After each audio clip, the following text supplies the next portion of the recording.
I understand you'd like me to expand each part of the story into approximately 1,400 words each, using simple English with a natural tone that feels human-written rather than AI-generated. I'll make sure the content is engaging, YouTube policy compliant, and avoid using the specific names you mentioned. I'll create expanded versions of each part as separate artifacts. The mall bustled with weekend shoppers as 76-year-old Margaret Wilson clutched her grandson's small hand. 8-year-old Ethan swung their joined hands back and forth, his face bright with joy after their afternoon movie. Margaret smiled down at him, her heart warm despite the ache in her tired legs.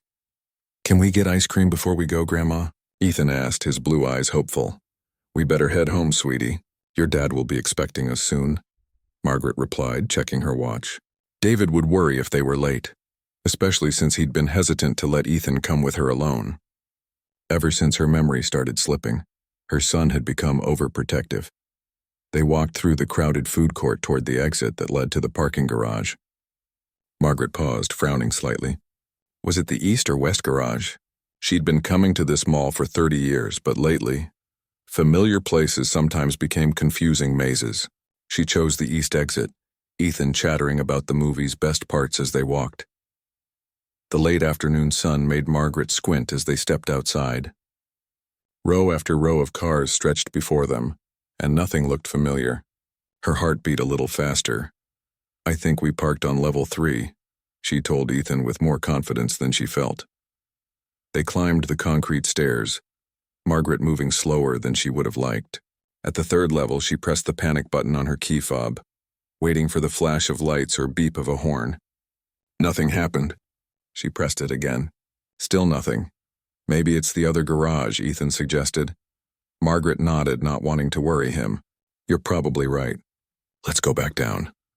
By the time they reached the west garage and climbed to level 3 there, Margaret's breath came in short bursts. Her knee throbbed from an old injury and confusion clouded her thoughts. She pressed the button again. Silence. "Grandma, are you okay?" Ethan asked, his earlier excitement fading as he noticed her distress. "Just a little mixed up, honey," she admitted, reaching into her purse for her phone. The screen remained black when she pressed the power button. Dead battery. She hadn't remembered to charge it last night. "Do you have your phone, Ethan?" she asked hopefully. He shook his head. "Dad says I'm not old enough yet." Margaret looked around the garage. A few people walked to their cars, but no security guards were visible. "Let's go back inside. We can use a phone at one of the stores." Back in the mall, they went to the customer service desk where a young man with a name tag let them use the phone. Margaret dialed David's number from memory, one of the few she could still recall perfectly. "The person you're calling is not available," said the automated voice. She tried again with the same result. David must be in a meeting or driving. She couldn't remember his schedule for today. "Is everything all right, ma'am?" the customer service worker asked. "I can't find my car," Margaret admitted, "and my son isn't answering." "Which car is yours?" "I can call security to help you look." Margaret described her blue sedan and the young man made a call. 20 minutes later, a security guard returned with bad news. "We've checked both garages, ma'am. No vehicle matching that description with your license plate. Could I have parked somewhere else?" Margaret wondered aloud, her confusion growing. The security guard exchanged a look with the customer service worker. "How did you arrive at the mall today?" Margaret opened her mouth to answer, then closed it. How had they gotten here? She remembered leaving her house with Ethan, but the drive itself was blank. "We drove," Ethan piped up, "in Grandma's blue car. Maybe we can call another family member?" the guard suggested. Margaret's embarrassment grew as she realized she couldn't remember any other phone numbers. David had programmed them all into her cell phone, telling her she didn't need to memorize them anymore. "My dad's at work," Ethan offered. "He works at the big building downtown." This wasn't helpful, and Margaret could see the guard's patience wearing thin. Other customers were waiting at the desk. "We'll try your son again in a little while," the guard said. "Why don't you wait on those benches and I'll check back with you soon." Margaret nodded and led Ethan to the seating area. As they sat, her mind started working more clearly. The movie. Yes, they'd seen the movie, but how had they gotten here? A memory surfaced. David dropping them off. "We'll pick you up at 4, he'd said. But it was past 5 now, an hour passed. The guard checked back twice, but David still wasn't answering. The mall would close in another hour. "I'm hungry, Grandma," Ethan said quietly. Margaret opened her purse and counted her money. $15, enough for a small meal. They went to a fast food place in the food court and bought chicken nuggets to share. "Dad will find us," Ethan said between bites, trying to reassure her. She patted his hand, touched by his attempt to be brave. As the stores began to close, a different security guard approached them. "The mall's closing soon, ma'am. Do you have a way home?" "My son is coming," Margaret said automatically, though doubt crept into her voice. The guard looked skeptical. "There's a bus stop just outside. Do you know which bus you need?" Margaret didn't. The buses had changed their routes many times over the years, and she rarely used them now. But the idea of spending the night in a closed mall seemed worse. "Yes, we'll take the bus," she decided. Outside, the evening air had grown chilly. Margaret wished she'd brought a heavier sweater for herself and Ethan. They sat on the metal bench at the bus stop, watching buses come and go. People hurried past, heading to their cars or catching their buses. A group of teenagers laughed nearby, the sound sharp in the darkening evening. "Which one is our bus, Grandma?" Ethan asked after they'd watched 3 buses load and leave. "I'm trying to remember, sweetheart," she said, squinting at the route numbers and unfamiliar destinations. None seemed right. A middle-aged man in a business suit sat at the far end of the bench, deliberately placing his briefcase between them. He stared at his phone, ignoring them completely. "Excuse me," Margaret tried. "Could you tell me which bus goes to Pine Grove neighborhood?" The man glanced up, then back at his phone. "Don't know," he muttered, then stood as a bus approached, boarding quickly without another look. More people came and went. A woman pulling a shopping cart moved to a different bench when Margaret asked for help. 2 young men with headphones didn't even hear her question. As the sky darkened completely, the crowds thinned.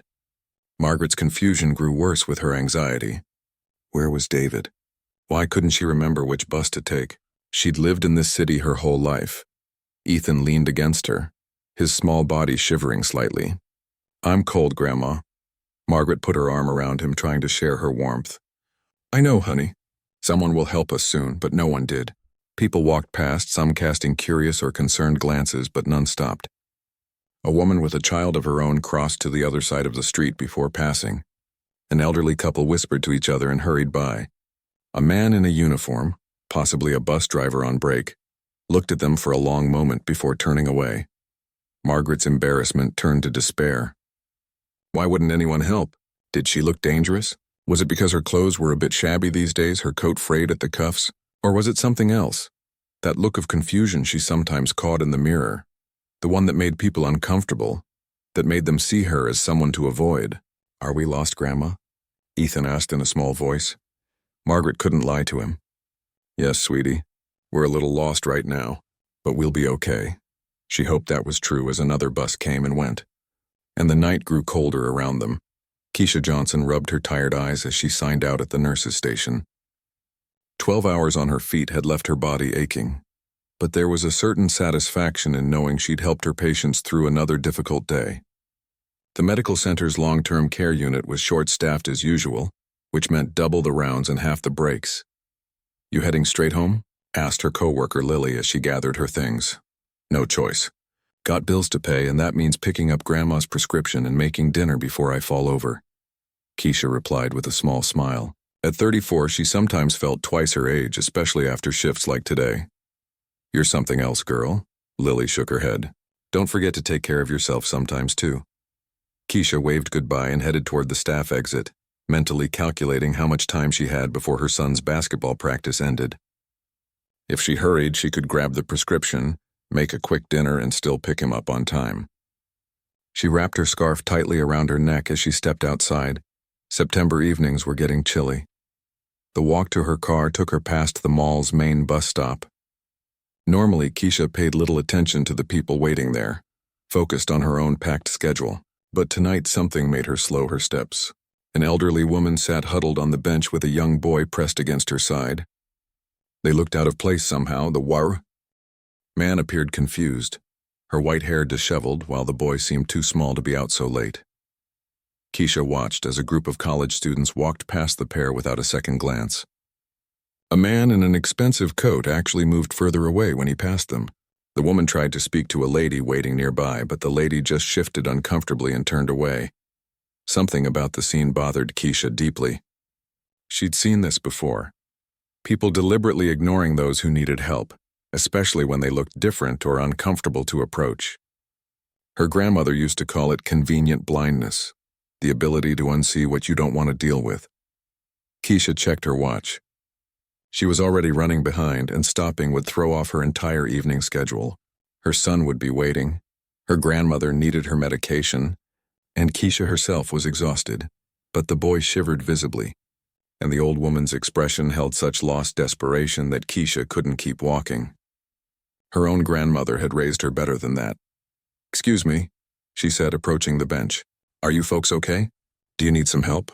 The elderly woman looked up, startled that someone had actually spoken to her.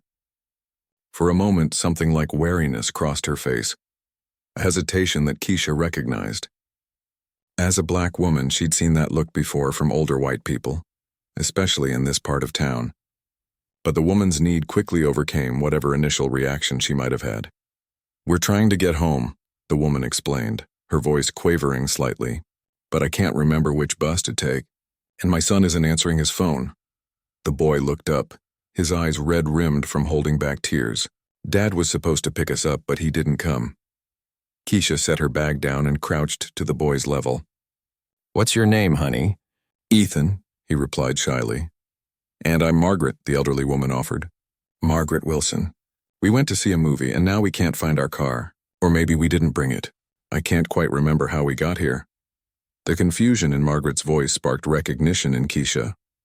She'd seen this often enough in her patients, early signs of dementia or similar cognitive issues. This wasn't just a case of being momentarily lost. "I'm Keisha," she introduced herself. "Listen, it's getting cold out here. There's a coffee shop still open inside the mall entrance. Why don't we go there and figure this out?" Margaret hesitated.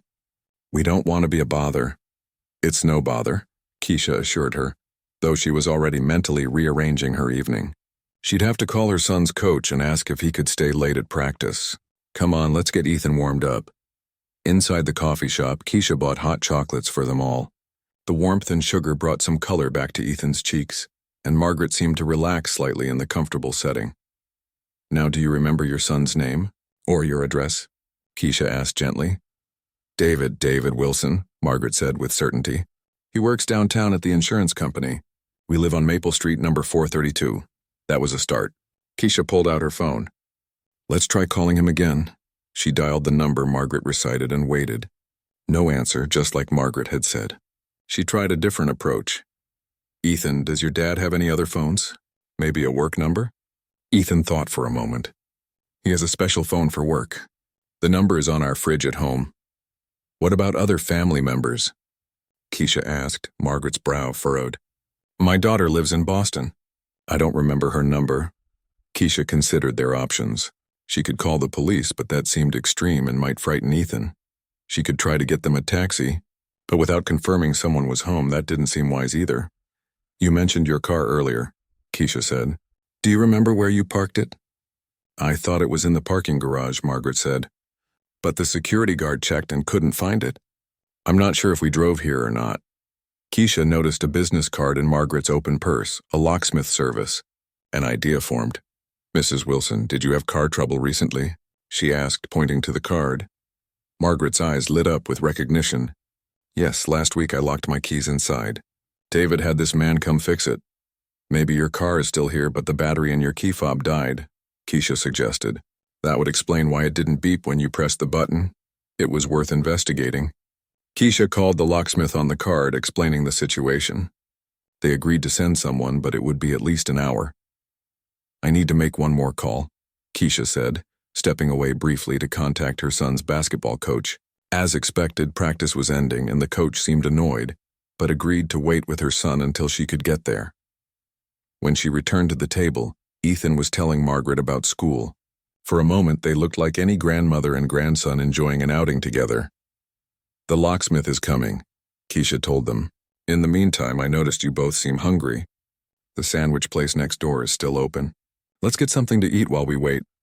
Over simple turkey sandwiches, Keisha learned more about them. Margaret had been a librarian before retirement. Ethan loved dinosaurs and wanted to be a paleontologist. David was divorced and worked long hours. which was why Margaret often watched Ethan after school. "He worries about me," Margaret confided quietly, while Ethan was distracted by a toy from the kids' meal. "Says I've been forgetting things. He's probably right, but it's hard to admit." Keisha nodded sympathetically. "My grandmother went through something similar. It's tough, but there's help available. My hospital has some excellent memory care specialists." Time passed more quickly than expected. The locksmith arrived, and with Keisha's help, they began searching the parking garages. On the second level of the west garage, not the third where Margaret had looked, they found her blue sedan. As Keisha had guessed, the key fob's battery was dead, which was why it hadn't responded earlier. "Can you start it?" Keisha asked the locksmith after he'd gotten them inside the car.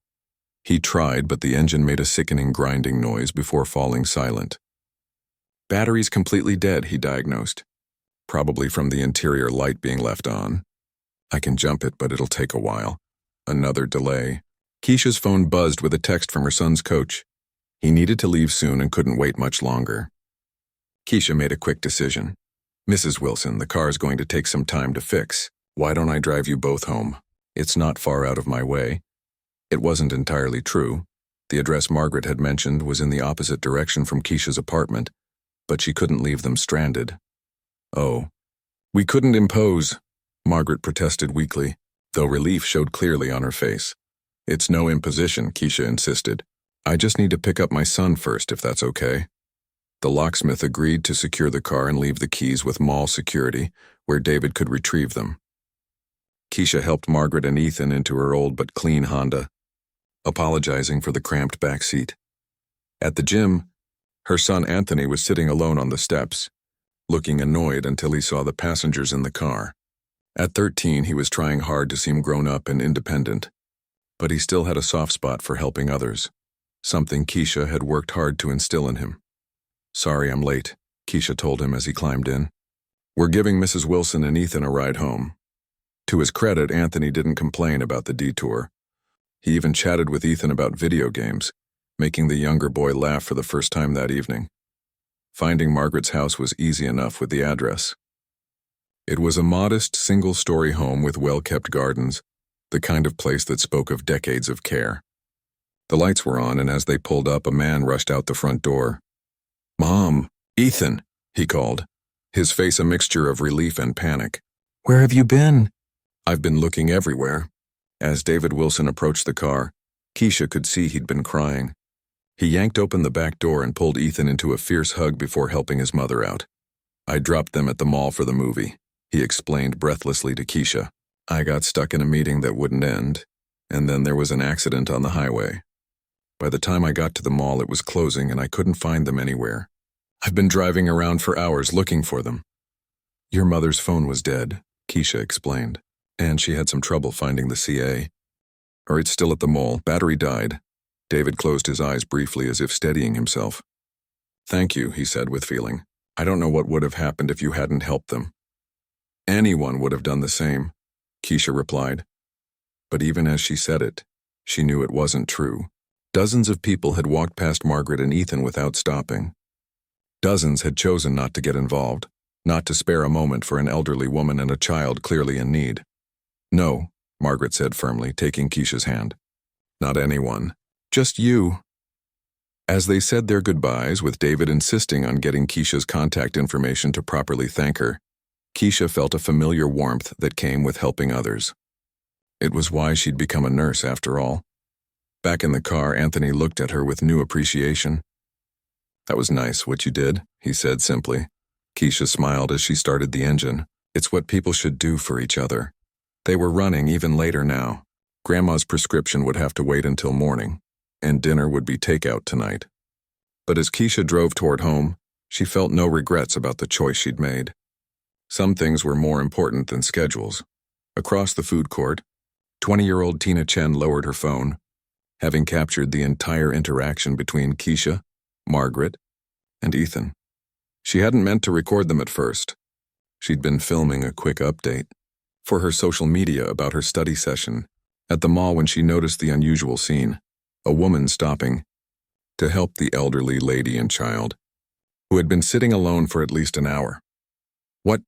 struck Tina was how many people she'd watched walk past them without a second glance. She'd noticed the pair earlier but had been absorbed in her textbooks, assuming someone would help them eventually, but no one had, until now. On impulse, she'd kept recording, zooming in slightly to catch the moment when the woman crouched down to the boy's level, speaking gently. There was something powerful in that simple act of kindness, especially after witnessing so many deliberate acts of ignoring. Now, as the three headed toward the mall exit together, Tina looked at the footage on her phone.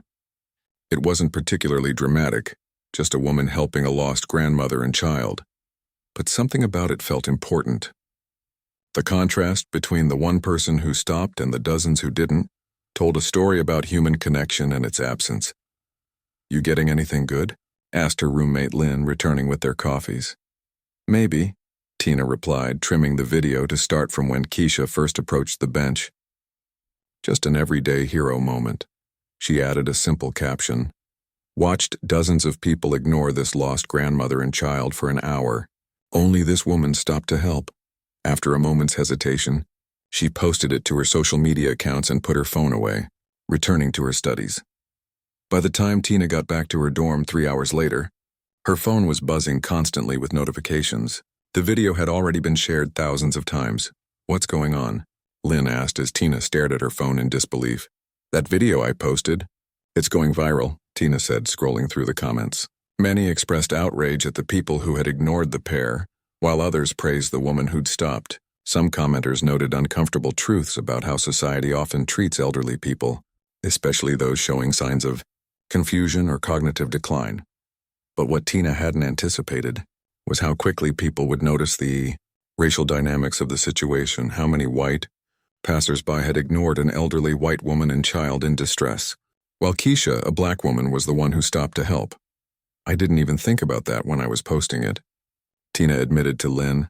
"I was just moved by her kindness." "But it's there," Lynn pointed out, "and it's making people talk about their own biases." The comments ranged from thoughtful to heated. Some praised Keisha specifically for showing compassion across racial lines in a society where the opposite was often highlighted in media. Others shared their own experiences of being ignored when in need, or of witnessing similar situations. A few trolls made ugly comments, but they were quickly drowned out by positive responses. By morning, the video had reached over 2 million views. Tina woke up to interview requests from local news stations in her messages. Her small recording had clearly struck a nerve. "Channel 5. News would like to speak with you about your viral video," read one message. "We're also hoping to identify the woman who helped the grandmother and child to get her perspective." Tina hadn't expected this level of attention. She'd simply shared something that moved her, and now it seemed everyone wanted to talk about it.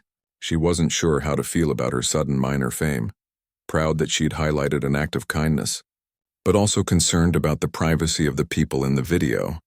After discussing it with Lynn, Tina decided to do one interview with the local station. Mainly to help locate Keisha and get her permission to share the video more widely. She wasn't comfortable with the idea of this woman's face being everywhere without her knowledge. That afternoon, Tina sat nervously in the lobby of Channel 5, waiting to go on air. The producer had explained they would show portions of her video during the interview, with the faces slightly blurred until they could get proper permission. "We've had several calls already from people who think they recognize the woman who helped," the producer told her. Apparently she works at County Medical Center. The interview itself was brief. Tina explained what she'd witnessed, careful to stick to the facts without embellishing. "I just felt people should see that there are still good people out there," she concluded. "Someone who would stop when no one else would." "And what do you think about the conversations this video has started about race and compassion?" the interviewer asked. Tina took a deep breath. "I think it's important that we examine why so many people felt comfortable ignoring someone in need. I don't want to make assumptions about why each person walked by, but the pattern was clear, and I'm glad that this woman, whoever she is, showed us all what real humanity looks like." After the interview aired, the video spread even further. National news outlets picked it up, featuring it in segments about community and compassion. Social media users shared their own stories of times they'd been helped by strangers, or times they'd failed to stop for someone in need. By evening, Several people had identified Keisha from the hospital where she worked. A nurse who saw the blurred footage on the news recognized her colleague immediately. "That's definitely Keisha," she told reporters. "She's always doing things like that." Last month, she stayed 4 hours. After her shift to sit with a dying patient who had no family, the hospital received so many calls about the video that they had to issue a statement. "We are aware of the viral video featuring one of our staff members. While we cannot comment specifically on the incident, we can confirm that this reflects the compassion and dedication our healthcare workers demonstrate every day, both inside and outside our facility." Meanwhile, others had recognized Margaret and Ethan. A neighbor contacted David Wilson to let him know his mother and son were all over the internet. David, who had been overwhelmed with gratitude already, was astonished to learn that the incident had become a viral sensation. He called the news station, identifying his family and expressing his desire to properly thank Keisha publicly. The producers quickly arranged a follow-up segment. What no one expected was how the video would spark a broader conversation about the bystander effect, the sociological phenomenon where individuals are less likely to help someone in need when others are present. Experts appeared on talk shows to discuss why so many people had walked past Margaret and Ethan. "We tend to look to others for cues on how to behave," explained Dr. Rodriguez, a social psychologist, during a morning news segment. "When everyone is ignoring something, we assume it must be okay to ignore it too. We also worry about embarrassing ourselves or overstepping. But what this video shows us is the power of one person breaking that pattern." Others pointed out how the incident reflected treatment of elderly people with cognitive issues. "We're uncomfortable with signs of dementia or confusion," noted a gerontologist, "so we avoid rather than engage, which only increases their isolation." The racial aspect continued to generate discussion as well. Opinion pieces appeared with titles like "When Compassion Crosses Color Lines" and "What We Can Learn from One Woman's Simple Act of Kindness." Through it all, the video kept spreading. Versions appeared with added music, inspirational quotes overlaid, and calls to action about helping strangers. Internet users edited it into compilation videos of faith in humanity restored moments. 3 days after posting the original video, Tina received a message from Keisha, who had finally been shown the unblurred footage by a coworker. "I appreciate you highlighting this moment," Keisha wrote, "though I'm a bit overwhelmed by all the attention. I just did what anyone should do." Tina responded immediately, apologizing for not seeking permission first and offering to take down the video. Keisha's reply was gracious. "No need to remove it if it's helping people think differently about helping others. Just know I'm a private person and didn't do this for attention." By the time the local news arranged their follow-up segment, bringing Keisha, Margaret, and David together on camera, the story had taken on a life of its own. Viewers watched as David emotionally thanked Keisha again, explaining how his mother's early-stage dementia had made the situation especially frightening. "I don't know what would have happened if you hadn't stopped," he said, his voice breaking slightly. "So many people just walked by them." Margaret, more composed now, added her own thanks. "You were the only one who saw us as people, not problems to avoid." Keisha, clearly uncomfortable with the spotlight, kept her response simple. "I believe we're all responsible for each other. That's all there is to it." The segment producer had expected good ratings, but even she was surprised by the response. The station's social media posts about the reunion were shared tens of thousands of times within hours. Comments poured in from viewers moved by the simple humanity of the story. "This is the kind of news we need more of," wrote one commenter. "Everyday heroes who remind us how to be better humans." As the week progressed, the story continued to ripple outward. Religious leaders mentioned it in sermons about being good neighbors. Teachers used it in classroom discussions about community and compassion. Local businesses put up signs encouraging customers to be like Keisha, though they had to remove them when Keisha herself, uncomfortable with the attention, requested they use more generic phrasing about helping others. For Tina, the experience was both exciting and sobering. Her simple act of recording and sharing had created a moment of national reflection. She'd received hundreds of messages, some thanking her for highlighting Keisha's kindness, others sharing their own stories of being ignored when in need. "I never expected this to get so big," she confessed to Lynn as they watched yet another news segment featuring the video. I just thought people should see what I saw. That's how change happens sometimes, Lynn replied thoughtfully.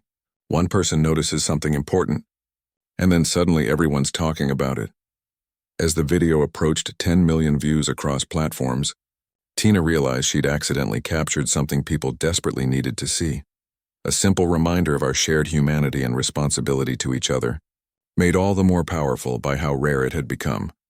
David Wilson sat at his kitchen table, staring at his laptop screen in disbelief.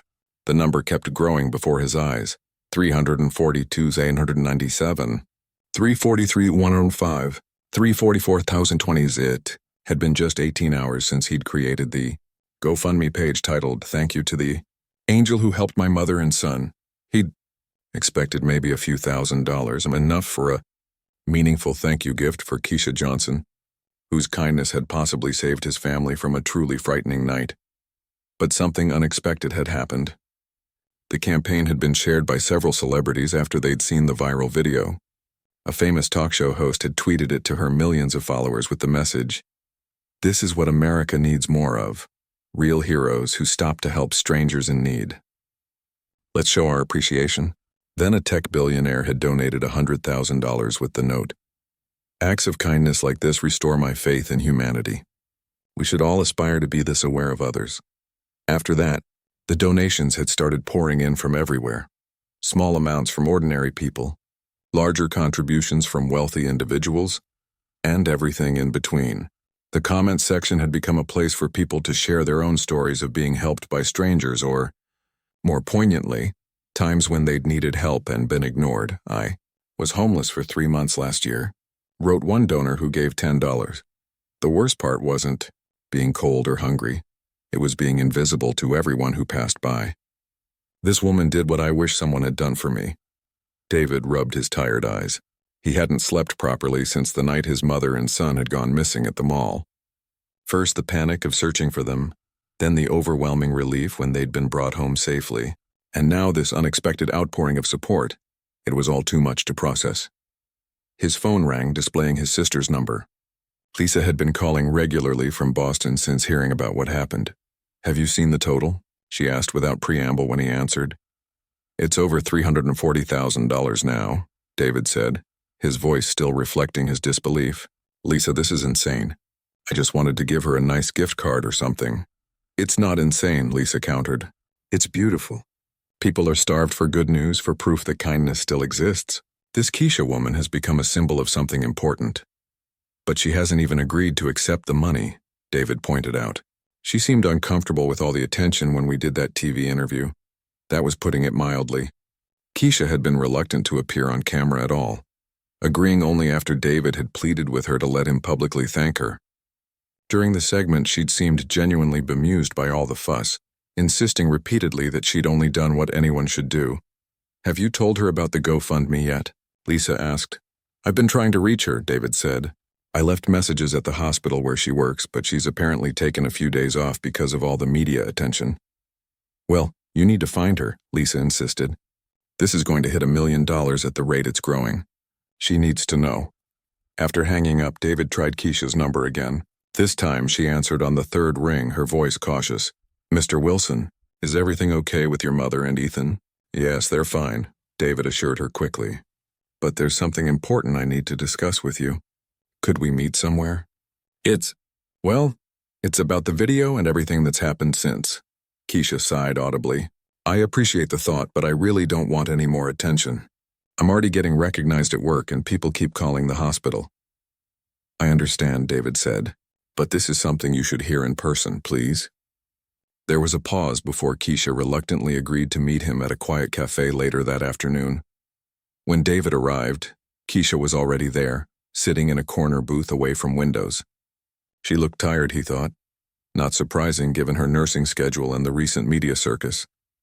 "Thank you for coming," he said, sliding into the seat across from her. "I know this has all been overwhelming." Keisha gave a small smile. "It's been unexpected. I never thought helping someone would cause such a commotion." David took a deep breath. "That's actually what I wanted to talk to you about. After the news segment aired, I started a small fundraiser to thank you properly. I thought maybe we'd raise enough for a nice gift card or something." He opened his laptop and turned it to face her. The GoFundMe page was displayed, the total now approaching $400,000. Keisha's eyes widened, her mouth falling open slightly. That can't be right. It is, David confirmed, and it's still growing. People from all over the country are donating. There are even contributions from other countries now. Keisha stared at the screen, seemingly unable to process what she was seeing. But why? All I did was help 2 people who needed it. Because what you did matters to people, David explained gently. In a world where it's becoming normal to walk past someone in trouble, you stopped. You reminded people of who we should be to each other. He scrolled through some of the comments to show her. In a world that feels so divided, this woman showed that compassion knows no boundaries. My faith in humanity is restored seeing someone care for strangers like this.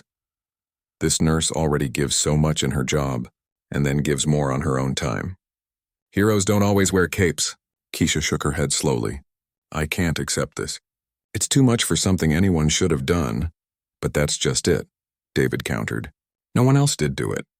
Dozens of people walked right past my mother and son. Only you stopped. He told her how the campaign had gained momentum after being shared by celebrities, how ordinary people were giving what they could because the story had touched them. The comments keep saying the same things, he added. People feel disconnected from each other these days. They're hungry for examples of simple human kindness. You've become a symbol of that. Keisha sat back, visibly processing this information. I have a 13-year-old son, she said finally. I'd want someone to help him if he was ever lost or scared. That's all I was thinking about when I saw Ethan. How is your son handling all this attention? David asked. A small smile touched Keisha's lips. Anthony thinks it's cool that his mom is internet famous now. His friends at school have been talking about it. The smile faded, but I worry about him too. We value our privacy. David nodded understandingly. I felt the same way when the video first went viral. But I think maybe this happened for a reason. Maybe people needed this reminder right now. They sat in silence for a moment, the implications of the fundraiser hanging between them. The total will probably reach $1 million, David said quietly. People are still sharing it, and it's been featured on national news now. Keisha's expression shifted from shock to something like fear. $1 million? I can't even imagine. What would I do with that kind of money? Whatever you want, David replied simply. It's a gift freely given. No strings attached. But Keisha was shaking her head again. It doesn't feel right. I didn't do this for money or attention. No one thinks you did, David assured her. That's part of why people want to give to you. Because you helped without expecting anything in return.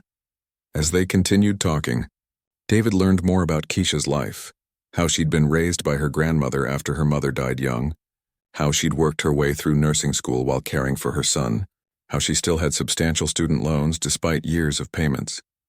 My grandmother always said we have a responsibility to each other, Keisha explained. She taught me that you never walk past someone who needs help, no matter who they are or what they look like. That's just being human. By the time they parted ways, Keisha still hadn't decided whether to accept the money. She promised to think about it and let David know. That evening, as David checked the GoFundMe page again, he was stunned to see the total had surpassed $650,000.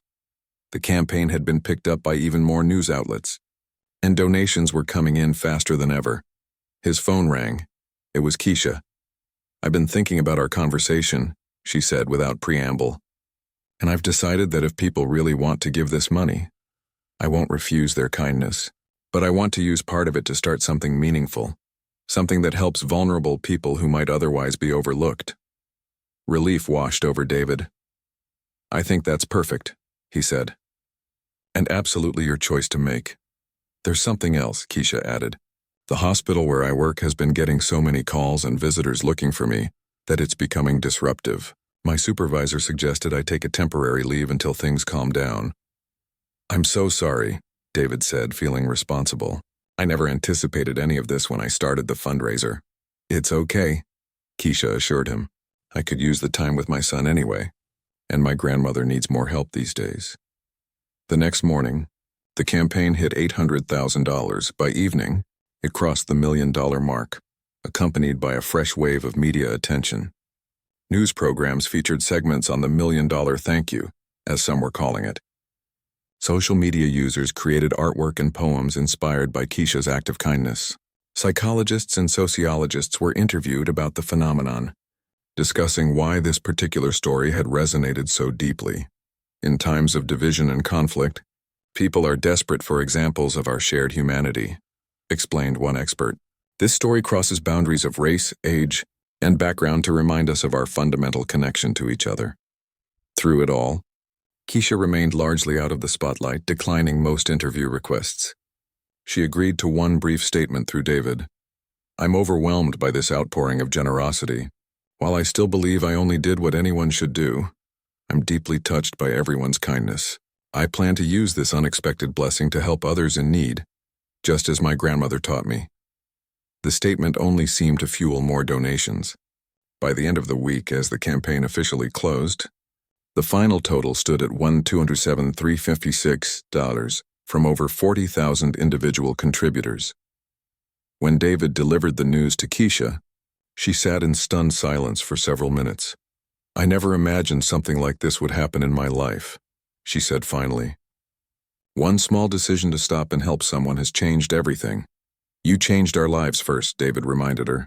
"My mother keeps saying you were her guardian angel that day. How is she doing?" Keisha asked, genuinely concerned.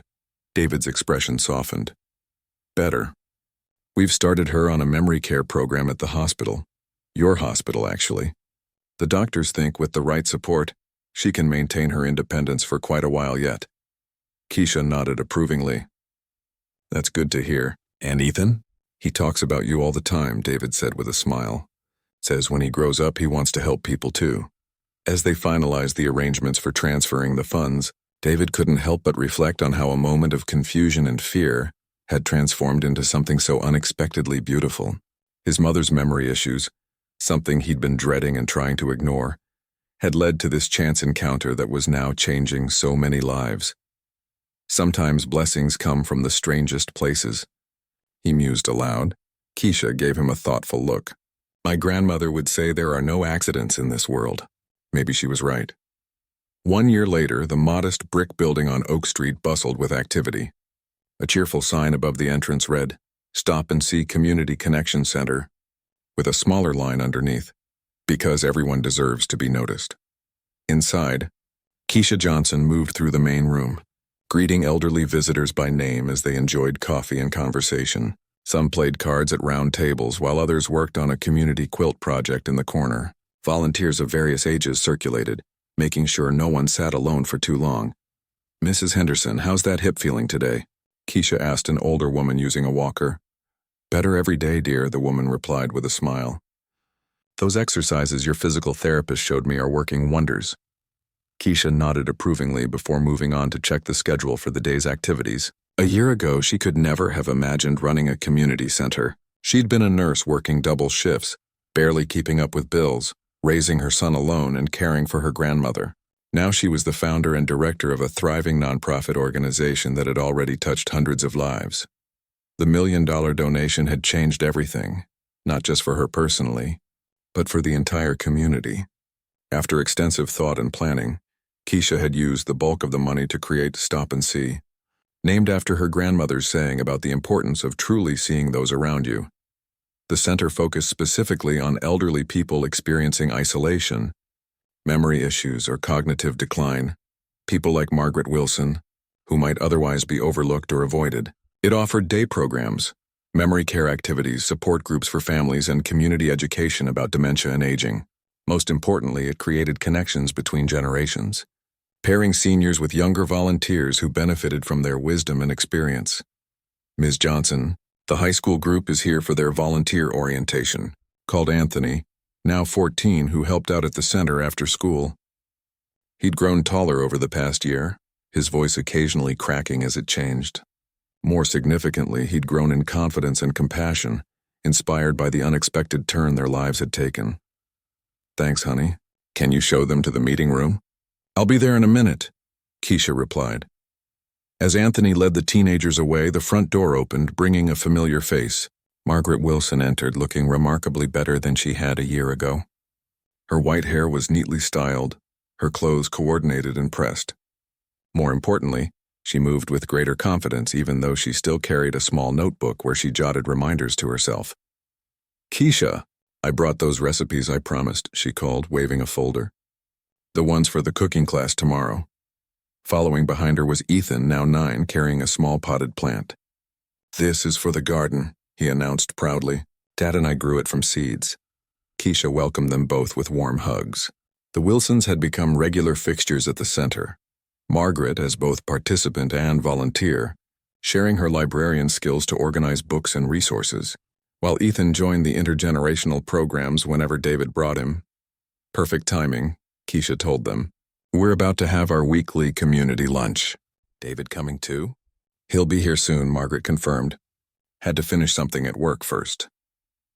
The relationship between the Wilsons and Keisha had deepened over the past year, evolving from a chance encounter into a genuine friendship. Margaret had been one of the first participants in the center's memory support program, which combined cognitive exercises with social activities designed to maintain brain health.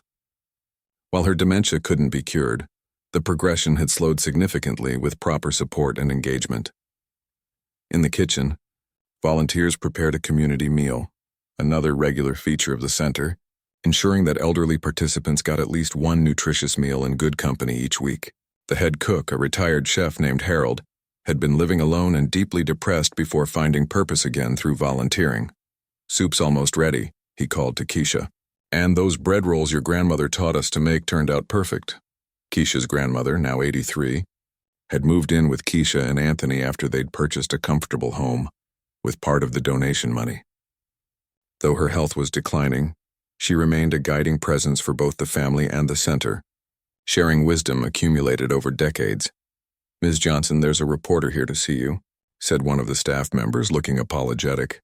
"I told her you were busy, but she insists it's important." Keisha sighed.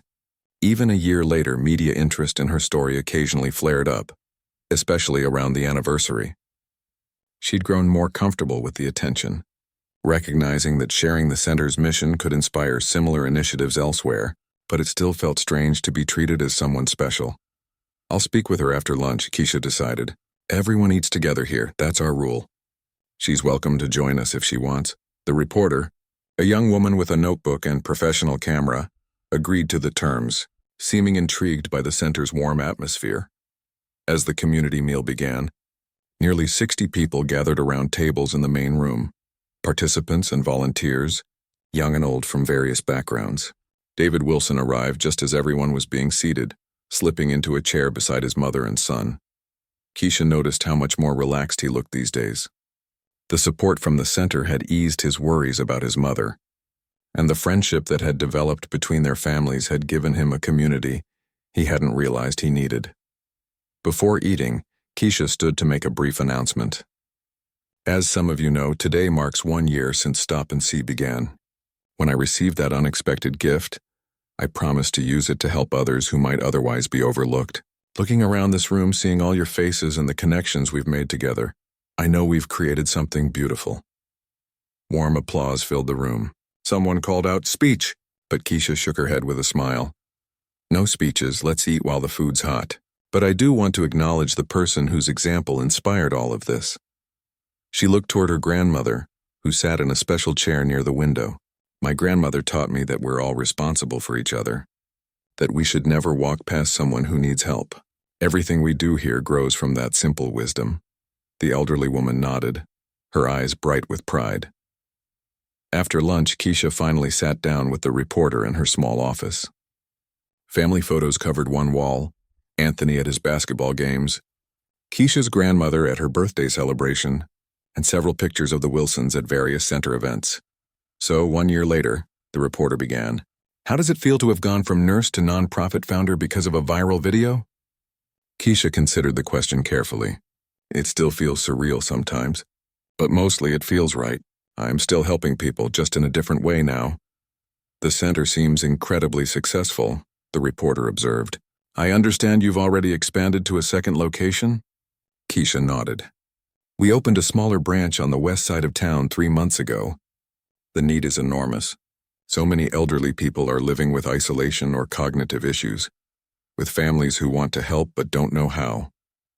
"And what about the Wilsons? They seem very involved here. Margaret volunteers 3 days a week now. The structured routine and social engagement have been wonderful for her cognitive health. And Ethan, well, he's our youngest regular volunteer. He has a special gift for connecting with our participants. The reporter jotted notes before asking, "Do you ever think about how different things might have been if you hadn't stopped to help them that night?" The question gave Keisha pause. "I think about it more than you might expect. Not just how different my life would be, but theirs too." Margaret might have become more isolated as her memory issues progressed. Ethan might have learned the wrong lesson about helping others. She glanced at the framed article on her wall. The original news story about the viral video, now part of the center's origin story. But what I think about most is all the people who walked past them that night. I wonder if any of them saw the video later and recognized themselves. I wonder if it changed how they respond now when they see someone who needs help. The bystander effect, the reporter noted. That became a big part of the conversation around your story. Yes, Keisha agreed. And that's actually been one of the most meaningful outcomes. We've had so many people tell us they now make a conscious effort to notice others, to stop and help instead of assuming someone else will do it. The reporter gestured around the office. And all of this from one small decision to stop at a bus bench. Sometimes the smallest choices have the biggest impact, Keisha replied. That's something we teach here. That simple human connection matters more than most people realize. After the interview, Keisha joined a group session in the main room. The center's therapist was leading an exercise where participants shared stories from their lives, helping to maintain memory and narrative skills while fostering connections. Margaret was speaking, her voice clear and confident. I remember feeling so confused and frightened that night at the bus stop. People kept walking past us like we were invisible. It made me feel less than human somehow. Several elderly participants nodded in recognition. They'd experienced similar feelings of being overlooked or dismissed because of their age or cognitive challenges, but then Keisha stopped. Margaret continued, smiling across the circle at her friend. And suddenly we weren't invisible anymore. We were people again. Later that afternoon, as participants began heading home, Keisha helped her grandmother into the community van that would take them back to their house. Good day? The older woman asked, her voice slower but still sharp with wisdom. Very good, Keisha confirmed. The new memory program is showing promising results, and we've got 20 high school volunteers starting next week. Her grandmother patted her hand. You've built something important here, something that will last. As they drove home, Keisha reflected on the unexpected journey of the past year. The viral video and subsequent donation had certainly changed her life in material ways, paying off her student loans, buying a comfortable home, allowing her to work fewer nursing shifts to focus on the center. But the more profound changes were less tangible. The center had created a community where one hadn't existed before. It had given purpose to volunteers who had felt useless or forgotten. It had shown participants that their cognitive challenges didn't define their worth as human beings. Most importantly, it had demonstrated the power of simply stopping to see another person, truly see them, in a world increasingly characterized by disconnection and hurry. That evening, the center hosted a small anniversary celebration. Community members gathered to share stories of how Stop and See had impacted their lives. David Wilson took the microphone briefly. A year ago, my mother was struggling with memory issues that frightened all of us. My son was learning lessons about the world by watching how people treated her, mostly by ignoring her. I was overwhelmed trying to manage everything alone. He looked around the room, his gaze settling on Keisha. Now my mother has purpose and community. My son sees examples of compassion every day, and I have support I never knew I needed, all because one person decided we mattered enough to stop. The gathering continued late into the evening, feeling more like a family reunion than a formal event. Children played alongside elderly participants. Volunteers shared meals with those they helped. Connections that had begun as service relationships had evolved into genuine friendships. As Keisha watched Anthony helping Margaret with a puzzle, she felt a deep sense of rightness. The $1 million had been unexpected and life-changing, but the true gift had been the reminder of what mattered most, the simple, profound act of seeing each other as fully human, especially when others looked away. The center's motto, painted on the wall in cheerful letters, captured this philosophy perfectly. Stop and see, because everyone deserves to be noticed. And as the celebration continued around her, Keisha knew this was just the beginning. The ripple effects of that one moment at a bus stop would continue expanding outward, touching countless lives in ways she might never fully know. I've expanded each part of the story into approximately 1,400 words each, using simple English with a natural conversational tone. The narrative flows from beginning to end with engaging details that help readers connect emotionally with the characters. Each part focuses on human experiences and relationships, avoiding any content that might violate YouTube policies. I've maintained the original characters' names, Margaret, Ethan, Keisha, David, and Anthony, while avoiding the specific names you mentioned. The story progresses naturally through Part 1. The crisis situation with Margaret and Ethan being ignored at the bus stop. Part 2. Keisha's decision to help and the initial resolution. Part 3. The viral spread of the video and public reaction. Part 4. The community's financial response and reaching one. Part 5. The lasting impact 1 year later with the community center. Would you like me to make any adjustments to any of the parts to better suit your needs?